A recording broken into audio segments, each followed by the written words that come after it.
What makes Blade Runner 2049 different from all of the other films Roger Deakins has shot? He's applied a similar lighting style, albeit on a bigger scale. His use of composition is adapted to the story, and he did what he does best, which is tell a story through images. But this film is often regarded as the best work he has ever done. It's also some of the best cinematography of any sci-fi movie ever. In today's video, I look at what equipment Roger Deakins used on set, how he achieved the striking lighting, as well as how he created his own look different to the original Blade Runner. Deakins is a huge fan of Arri's cameras, so it's no surprise he used 3 of them here: an Arri Alexa Mini, Arri Alexa Plus, and an Arri Alexa XT Studio. The Mini is the ideal camera for small situations. It packs an incredible sensor, as does every Arri camera, and can be built out to become a fully fledged cinema camera, which may sound ridiculous for a lot of you watching, but it wasn't Arri's original intention.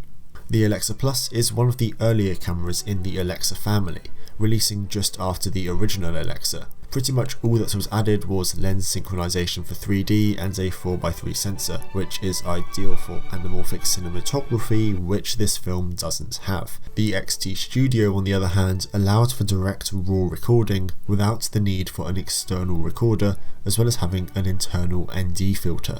Moving on to the lenses, however, Deakins went with just one line, which, if I've learnt anything from making these videos, is extremely unusual, but not so much for Deakins. Unsurprisingly though, he opted for Zeiss's Master Primes, his favourite lenses at the time. Now, these are spherical lenses that give an unbelievably clean and precise look. You can open them up all the way without losing much, if any, sharpness, and they feature almost zero distortion, creating a near optically perfect image. But enough about equipment. Let's look at how he lit these incredible scenes. It's quite hard to put the look of Blade Runner 2049 into words, as not only is every shot jaw-droppingly mesmerizing, but it creates so many different moods through so many different styles of lighting. However, the atmosphere that was built remains the same as Blade Runner, but anyone would be foolish to attempt to emulate Jordan Cronenworth. I mean, sure, Blade Runner 2049 is influenced by Blade Runner, but what sci-fi film made since 1982 hasn't been influenced by it? Throughout the production, Deakins utilised several of his own lighting techniques to create his own spin on the world that Cronenworth built, and these are some of my favourite uses of them, starting with Vegas exit. Now, this is by far one of the most captivating scenes in the entire film, apart from maybe Purple Ana de Armas. It's captivating and hypnagogic, and done all through lighting and set design. From the lighting plans, this looks like an extremely complicated setup, which it is, but it's really not as complicated as it first seems.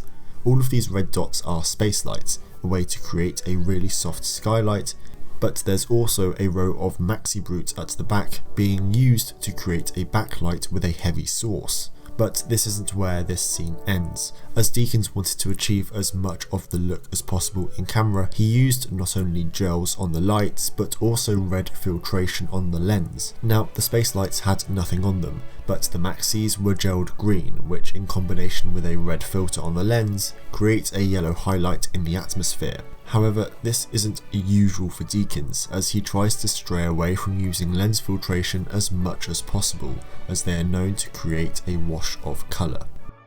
BB's bar is an interesting scene, not only for the subject matter, but it also seems the most normal, and the environment feels just really natural. Looking at the lighting plan, it again looks quite complicated, and I'm getting to the point where I think every shot in this film took a day or more to actually set up to film.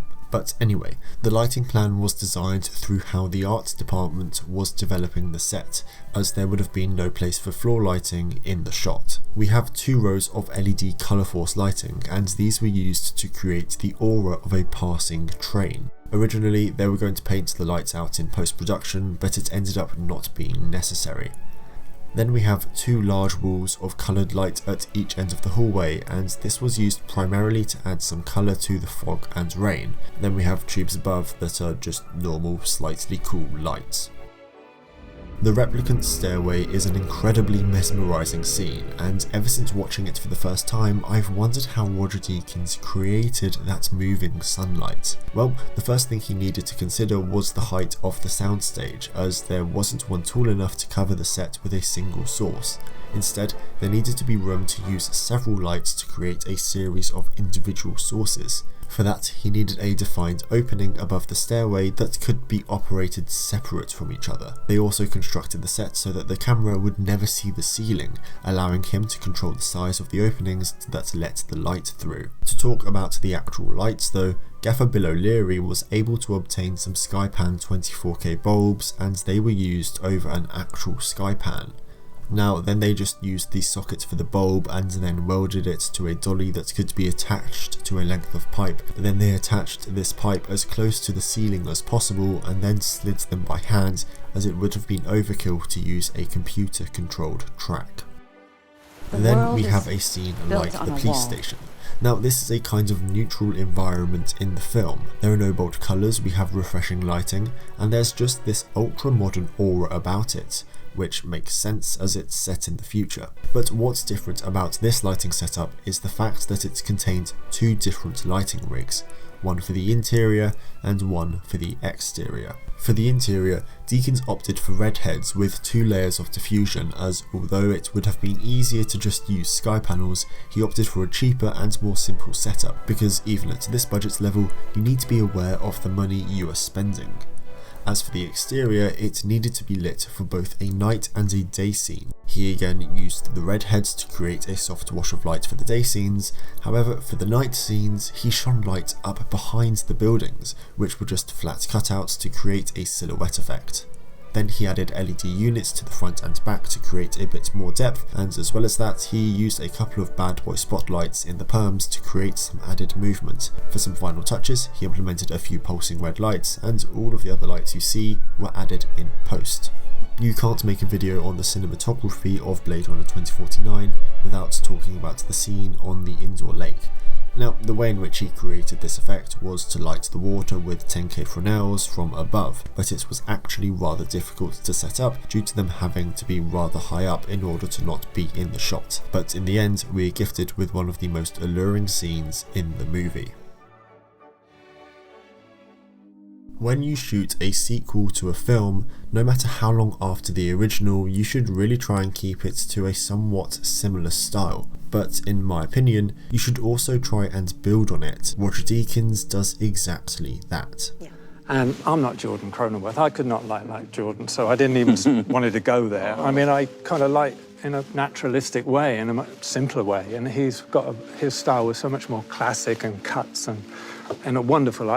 I couldn't do that. The sheer scale of Blade Runner 2049 is astonishing. Whether it's Kay walking into an orange fog or just talking to purple Ana de Armas, we are rarely given a break from showing how huge this world actually is.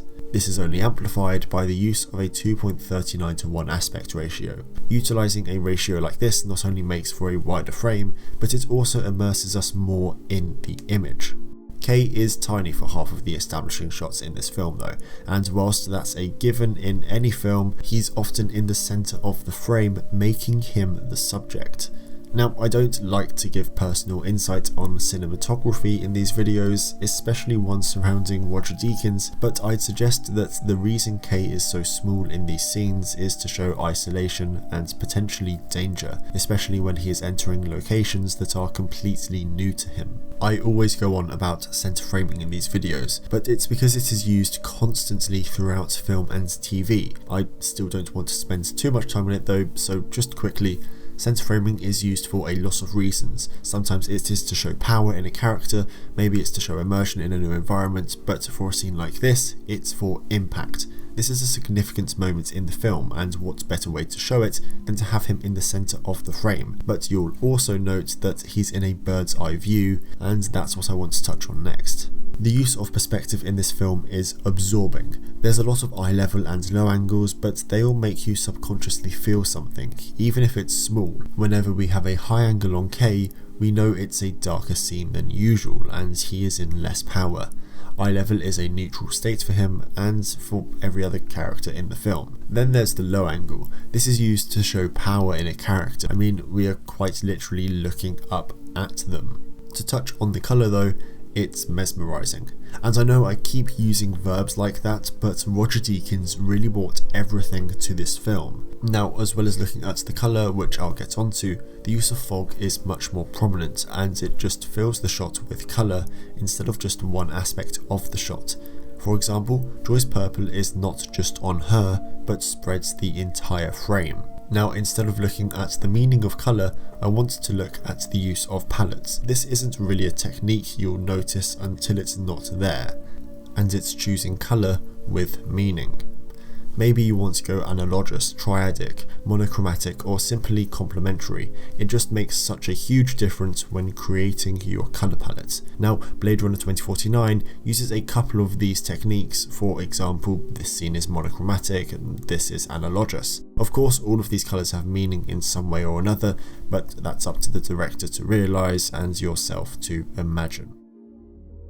So to summarise, Deakins not only built his own atmosphere in Blade Runner 2049, but he made it a complete standalone film.